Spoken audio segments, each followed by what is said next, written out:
everybody, and welcome to another episode of NFI Hammer. This episode is about the May 2023 free model of the month, which is an arbitrator of the Adeptus Arbites. So I was pretty excited about this model because it looks like he's kind of like a Robocop type figure. So according to the law, they're merciless officers that uphold the imperial law with an iron fist, heavy firepower, and a bad attitude. So it doesn't come with any instructions with the free model of the month.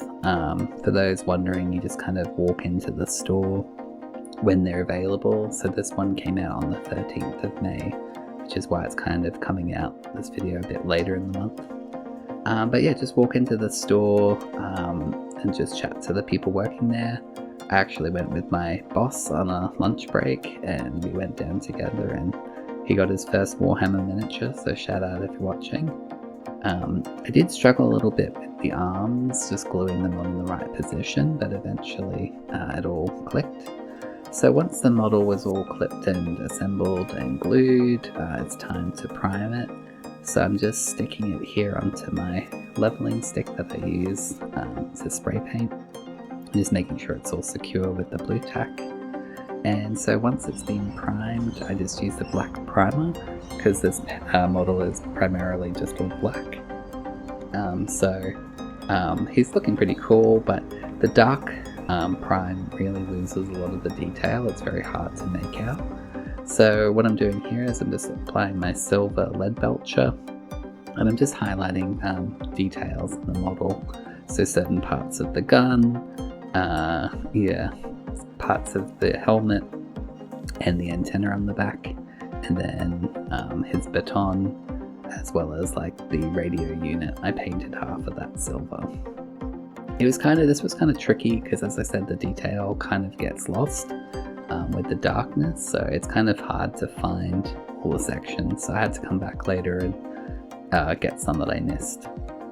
And then next I use Runelord Brass, which I usually use on Necrons for the shoulder pad and the Aquila sigils on the gun. It doesn't really look very brass color on this video, but in real life it does kind of have a bit of a more orangey gold hue to it.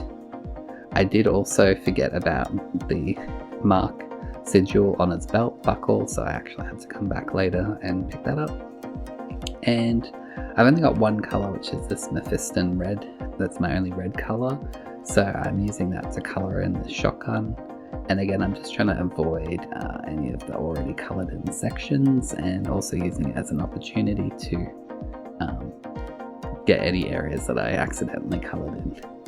I also did his oath seal on his shoulder, which is that circular thing that's like a wax seal that they put their rights and attach it to their uniform.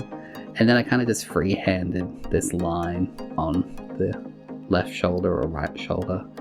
And then I also colored in its Robocop visor just with a very thin coat of red. It kind of reminds me of Cylons from the sci-fi. Then I'm using Rhinox hide for the leather. I usually use Bugman's Glow, but everyone tells me on the comments all the time that, that's a skin tone, not a leather color. So I finally listened. It's been 5 months. But the thing is, it's such a subtle effect because it's so close to black that you can't really see it, but it's kind of nice. It's very, as I said, subtle. So this is one of the new colors I got in my 10 pack. It's Cadian Flesh Tone. So I'm trying this out. So luckily for me, there's only a little bit of face, because if you check out my other videos, I'm not very good with faces. So there's kind of just this mouth section that's free. I did somehow manage to put a little bit of paint on the black, but I can touch that up later. I also got this other white color, Pallid Witch Flesh, or Witch Flesh, and I'm using that just because I wanted to see what it was like, but it was very creamy, very vibrant, which was not what I was expecting. So I only did the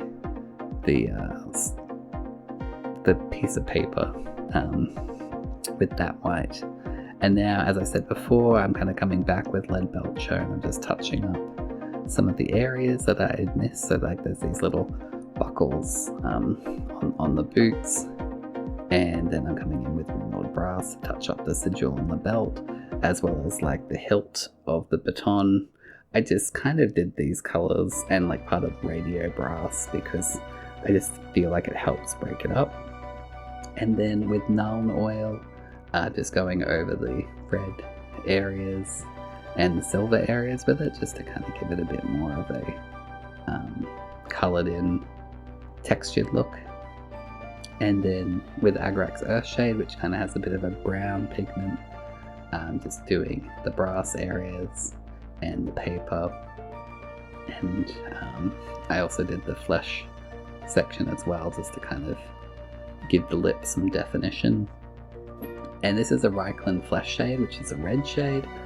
I totally didn't know what I was doing. I just kind of was trying it out because I had it, so I felt like I had to find a use for it. So I just did his visor, which kind of just makes it a little bit reddy. And I also just did the shoulder pad here, but I think the effect was so noticeable that it probably wasn't worth it. So I've been trying out edge highlighting. Check out my other video if you haven't seen that before.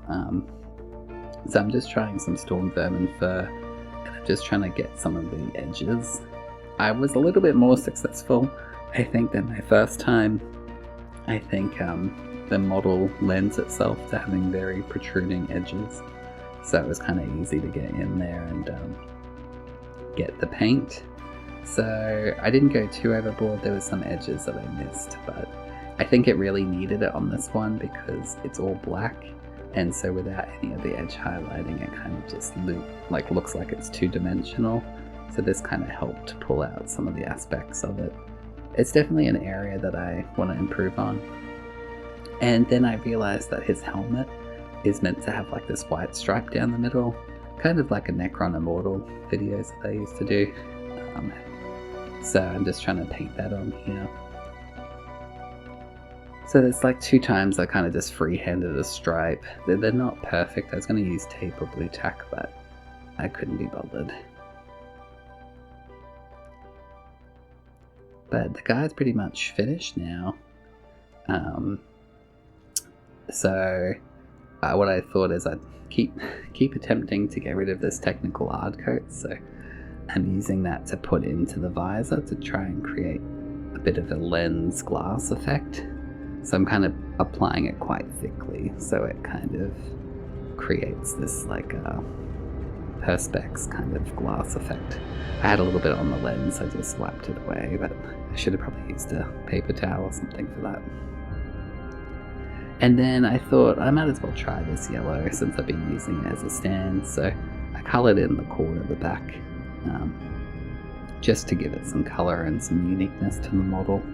And there's also like this little scope thing on his shoulder. So I wasn't going to use red for it because I feel like there's too much red on the model already. So I just feel like it kind of gives it a little bit of the sci-fi kind of scanning lens kind of effect.